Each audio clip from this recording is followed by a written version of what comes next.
I was so happy to hear that I was going to be sharing the stage with Gary Lynn Floyd this morning. That song is just absolutely perfect because it really is what we teach, isn't it? That truly there is only one heart, one life, one world, one family. We usually put our attention up here with the people on the stage, but I want to just take a moment to acknowledge you and to recognize that you are the center. You're why we're here. Your hands and your support, financial support, make us happen, but you're why we're here. You are the family. You are the community. You are the reason that everything happens here. It's really easy to look to to look to the one, to look to the person who's going to save us or rescue us, or the person we think is the great teacher. And we don't value that lives within us. The author of our book of the month, Howard Thurman, talked about the sound of the genuine that lives within all of us. It is that voice divine. It is that higher intelligence that knows how to guide, support, sustain us. It is that truly is breathing our breath. We are truly one life. You know, there are a lot of places you could be this morning. The fact that we come back again and again and again, as Reverend Kim said in that Rumi quote. We fall down. We forget our vows 1,000 times. And yet we come back because there is that in us that knows and calls to be that greater expression of what we are. I want to start this service with a story, an experience I had some 30 years ago, because it's one of the grounding experiences of my life, one of those experiences that I go back to again and again and again to deepen my awareness, to expand my awareness of who I am. I was living down in Berkeley, and I had gotten up in the morning, and I was having a very, very bad day. And at some point, I decided to take myself to lunch to this cafe that I went to frequently that served very healthy food. And I thought, well, this is a good thing. I'm making a high choice because there's a Baskin and Robbins right next door. And certainly there are days I went there. And so no sooner than I arrived at this restaurant, sat down and gave my order, then I saw the waitress go to the door to meet a man that was clearly homeless. And I saw her saying something, I don't know what she was saying, and he was moving his arms around, and the next thing I know, he moved around her and he sat down right beside me. And he started making these gestures and pointing at each and every person in the restaurant, making this hissing sound. My mind kind of went crazy then, and I did what we might call a fervent prayer. Sounded sort of like this. Oh my gosh, I don't believe in being hexed, but today's a bad day. If ever there's a day I could get hexed, today would be the day. Why is he here today of all days? I know there's a purpose in this. What is this for? Why is he here? What am I supposed to do with this? I wish he would just leave. And these thoughts went round and round and round and round and round in my mind until suddenly I noticed something out the side of my eye, and I turned to face this man full on. But no longer did I see his tattered clothes. What I saw was shimmering light in a vague form of a man. And I heard this voice come up from within me that said, "You're made of the same stuff." Now, I don't know how long I was in this awareness, this state of being it, But the first thought that I was conscious of when I became aware of the sitting in the restaurant was, oh my gosh, the great teachers aren't kidding when they say we are one. We say it all the time here, don't we? That there is only one of us. There's only one life. There's only one intelligence. There is only one God, and it is right here. The topic for my talk today is interdependence. And I thought about that quote early in Ernest Holmes' textbook where he said, we are not individuals. We are individualized.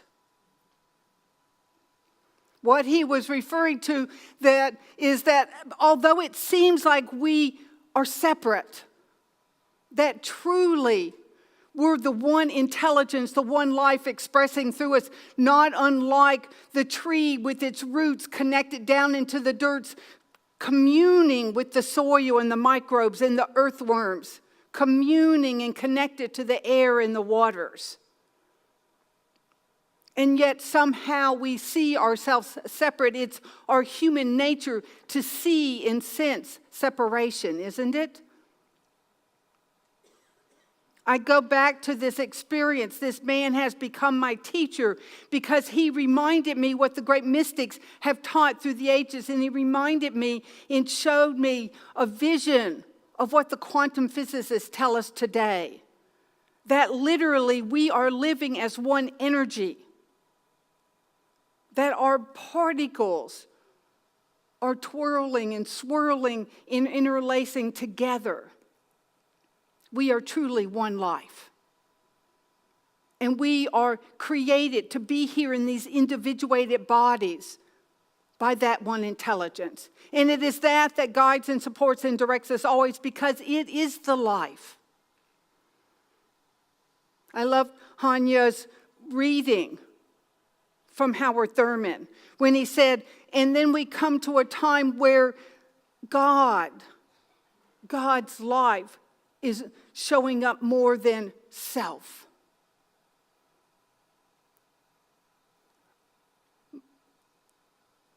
Albert Einstein talked about that experience of separation that the human has, even though he said the human being is part of a whole, what we call the universe. We seem to think of ourselves as separate. We experience separation. And he says, it's an optical delusion. It's our perception, but it's not really as real as it seems to be. It's an optical delusion, albeit a convincing one. We get very convinced that we're separate. We get very convinced about what's good or bad, where God is and where God is not. This month we're celebrating Black History Month. And I'm going to just put a word in for this. What I want to say is I want to acknowledge that what we're doing is giving some due to some individuals and recognizing that people of color, African Americans, people of all color, women even, I'll throw a plug in for women, that really there aren't these few people that we're pointing out that have touched us in our lives, in our history, that truly the African American, truly all peoples of color, truly women have been contributing and part of an integral part of history all along.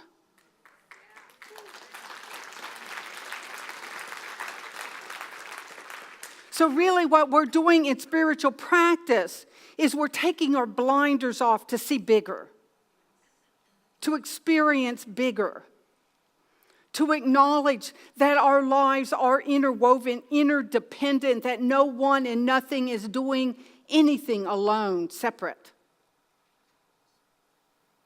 When I used to go to Buddhist retreats, they would take a time at mealtime, not far into the meal, as people were still getting their meals and some people were sitting down and starting to eat, and there would be a bell rung And we were asked to stop and give thanks, recognize in gratitude all that has brought this meal to us. All the farmers, the earth itself, the life force in the plants, all the people that help bring it to the table, all the servers, the cooks, everyone. This is just a tiny glimpse of who and what we are grateful for, who and what we depend upon, because our whole lives are dependent upon everything and everyone. We do nothing unto ourselves. The fact that there's a stage here,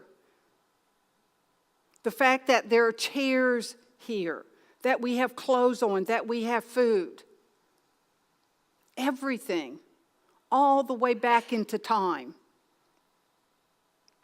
There's a great line from the children's novel, A Wrinkle in Time.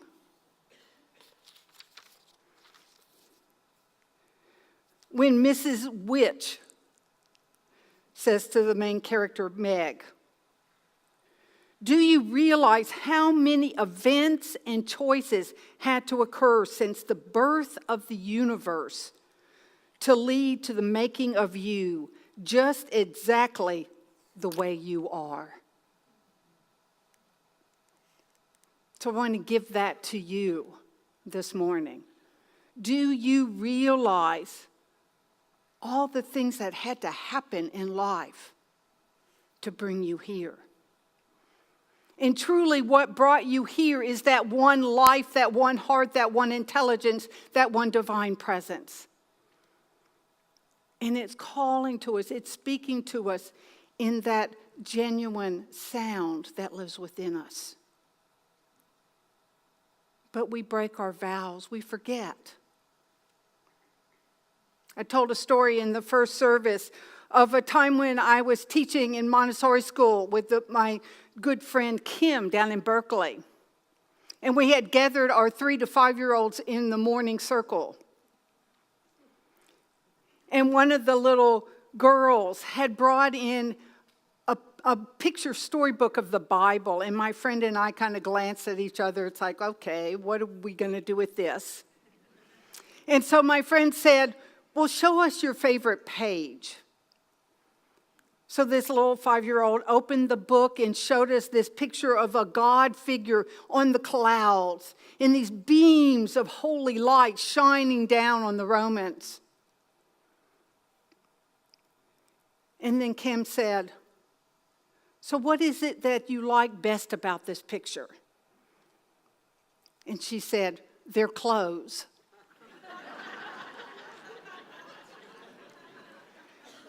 Now, we can laugh with this 5-year-old, but we get distracted by the clothes, don't we? We get distracted by the color of people's skin. We get distracted by the likes and the dislikes and the different choices of how we live, don't we? We get distracted easily. We get caught by those masks that we wear, when truly underneath all the masks is the divine. That one light, that one life, that one intelligence, that one love. For this is truly what we are. It's what we're made of. And here we are trying to figure out as human beings how to get what we want and how to make our lives nicer and better. This year we are focusing on our social justice and our social activity in life. We are called by Ernest Holmes, the founder of this movement, to be more of that truth in this world, truly not to get, but to become our prayer. He said that from the very beginning. And then we got distracted in our movement. Because I can make my life better and get more and be happier with the changing of my thoughts. But truly, there's only one thing happening, and it's about us expanding our awareness and becoming more. Rumi, the great poet that we heard from earlier, said this: "Your task is not to seek for love, but merely to seek and find all the barriers within yourself that you have built against it." Where are those places, those thoughts, those feelings, those protections, those identities that put a wall between you and the person you're sitting next to? Or that person that looks different than you, or speaks different than you, or practices different than you, or has different political views than you. Because truly, if there's only one life, there is only one life. And truly, if all of creation is made out of and unfolding through that one, then all of creation is unfolding through that one. And so we come back again and again and again to our centers and to our practice and to our prayer, because as human beings, we get distracted. We get fooled by the masks. Another thing that Ernest Holmes taught as the foundation of our teaching is that the only place we do our work is within our own consciousness. That's the good news, because here in my own mind, my own heart, I have some power and say. It's the bad news, because then I don't get to blame you. Then I have to look when I have a prejudice or an anger or a fear. I had something happen to me a couple of weeks ago that stung my heart. I was surprised by this person who was seemingly pushing me away, and I could feel that young protective part of me. The first thing I did was get myself away. That's what I did when I was a little girl. It's like, go to your room, go to the woods, get away. I noticed myself pushing my tears down. I didn't want anybody to know that my feelings were hurt. And then I noticed another pattern, and it was probably a 5-year-old pattern, where I felt this feeling, this impulsion within me: all right, I'll never, ever, ever, ever speak to you again. Do you know that voice? And I stopped and I did some practice in prayer, and I thought, because someone closes their heart around me doesn't mean I have to close my heart. In fact, when something doesn't look loving or skillful out in the world, our job is to get more skillful and not to meet them at the consciousness that we're perceiving them in. Our job is to bring greater love and not dip down to our lowly selves. You have a lowly self. But to listen on high, to feel that presence and listen for that sound of the genuine that lives in our hearts and souls. It's always there. The divine isn't ever going away. It's always there. It's not judging us. It's not having a problem with you right where you are, as you are right now. When we have our good moments and we fall down and break those vows, it just calls us back. And so we come to spiritual centers like this to remember, to answer that call, to reground in that spiritual truth. Kabir, the great mystical teacher, said, I experienced God for 15 seconds, and I allowed it to inform the rest of my life. We come back to hear that voice, to allow it to guide us to be more open, more loving. I saw a video the other day, a documentary. It's called Serving Life. It's a great title, Serving Life. We're here serving life.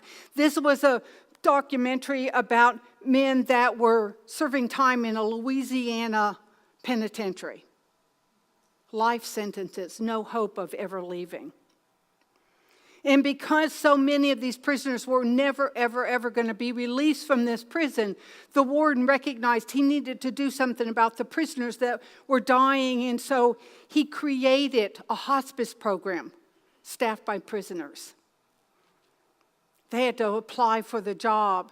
And their acceptance into the position didn't require that they'd never done anything harm. There were murderers that were brought in. It was okay that you had murdered somebody, that you had hate and anger in your heart, as long as you weren't still engaged in that behavior in the prison. And so this documentary tracked 5 men in their training and their participation in this hospice practice. At the end of the video, I wanted to bring these men home with me, to watch these people that had committed felonies, that had done harm in the world, having their hearts cracked open in serving others who had been felons. These men fell in love with each other. They recognized that divine light, that divine love that lives at the heart and the soul of all of us. That's what we're here doing, is expanding our hearts to fall in love with a greater expression, with more and more of our world, to be that greater expression, all that we are. That homeless man became my great teacher because he showed me something, and I come back to it again and again. We are made of one stuff. We're made of one stuff no matter what the mask looks like, no matter how skillful, unskillful the behaviors may seem. Our job is to love. And the good news is we're equipped because it's our very nature. Join with me in prayer right now.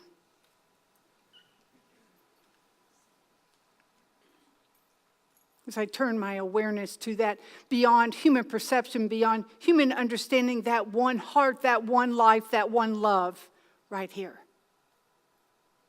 It is the source of all of creation. It is the animating power living in every particle, every person. Turning, moving anew right now. Creating, recreating out of its wholeness right now, not bound by anything we have done or failed to do. It is the one that creates and recreates out of its wholeness. And so I recognize it fully abiding right where I am, for it is the life of my life. And I know it as the life of each and every person in this room. It is the life of each and every one we hold near and dear. It is the life of all humanity and beyond. And so I recognize that is that genuine sound of the divine, guiding, supporting, sustaining all that we are. And I listen for what's mine to know and do. And so I accept this listening, this opening right now, knowing it is the divine that has called us into being. It has called us here this morning. It is praying in us and through us. And so I know that divine impulsion of love and light is right here, guiding, guarding, unfolding, directing all that is ours to know and do again and again and again. Without judgment, without separation. No one left out. I celebrate this knowing, so grateful to know this truth, so grateful to stand in conscious awareness. And knowing that it is known and done in this presence itself right now, knowing that it is known and done right where we are, for there is that presence divine. I simply let go into that awareness of the one. I let this be, and so it is. Amen.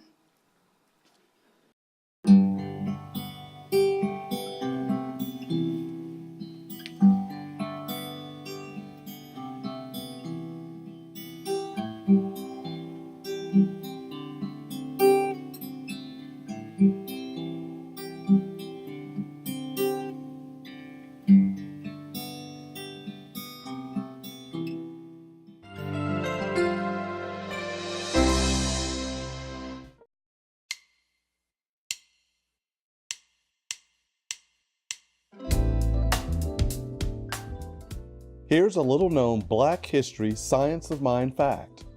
Some of you might know that Founders Church of Religious Science opened in Los Angeles in 1960. But do you know it was designed by a Black man? Ernest Holmes asked Paul Revere Williams, the first African-American admitted to the American Institute of Architects, to sketch an idea for the building in 1957. Williams produced a sketch of an elliptical circle, and Holmes liked what he saw. To Holmes, the sketch was the perfect symbol for wholeness, unity, the unending and all-inclusive power of love. Williams designed many landmark buildings in Los Angeles, including the iconic LAX Airport Terminal. He was later named a Fellow by the American Institute of Architects, a high honor for his outstanding achievements. Another science of mind Black history fact also involves Los Angeles and a famous singer. As God didn't make little green apples, and it don't rain in Indianapolis in the summertime. You might recognize this song and this deep, sultry singing There's no voice. such thing as Dr. Seuss, no Disneyland. Mother Goose is no nursery rhyme. 1969's best song, Grammy Award winner for Little Green Apples, celebrated vocalist O.C. Smith. And when myself is feeling low, I think about a face aglow and ease my mind. The talented Smith experienced several career highs that only the best musical dreams are made of. But even though Little Green Apples hit number 2 on the Billboard charts and sold more than 1 million records, the former vocalist for phenomenal band leader Count Basie knew deep down there was something more. Smith told an interviewer, "After the music success I had, I was still searching for something and didn't know what it was. I kept looking outside of myself, not realizing the reaching is in the soul, not outside." His life gained new purpose in 1980 when he and his wife Robbie Golson discovered Science of Mind. Introduced by Dr. Joseph Murphy of Laguna Beach, Smith finally heard what he had believed for so long: God as a metaphysical entity, one with all, belonging in each of us, and uniting us if we wish to see the Almighty. Inspired by the powerful spiritual principles he internalized, Smith even started explaining the metaphysical meanings of songs during his concerts. Profoundly struck by Science of Mind, Smith gave up his music career to study divinity, and in 1985, Dr. O.C. Smith became pastor of the City of Angels Science of Mind Center in Los Angeles. We must recognize beauty right where we are. That's why Dr. Ernest Holmes said, "There is not a spot where God is not." He gained a reputation for mixing jazz with storytelling and for being a loving force of financial support to single-parent households, low-income families, and foster children. The church's City of Angels Foundation also provided dozens of scholarships to help students attend colleges across the nation. Dr. O.C. Smith and Paul Revere Williams, Black evolutionaries in Science of Mind.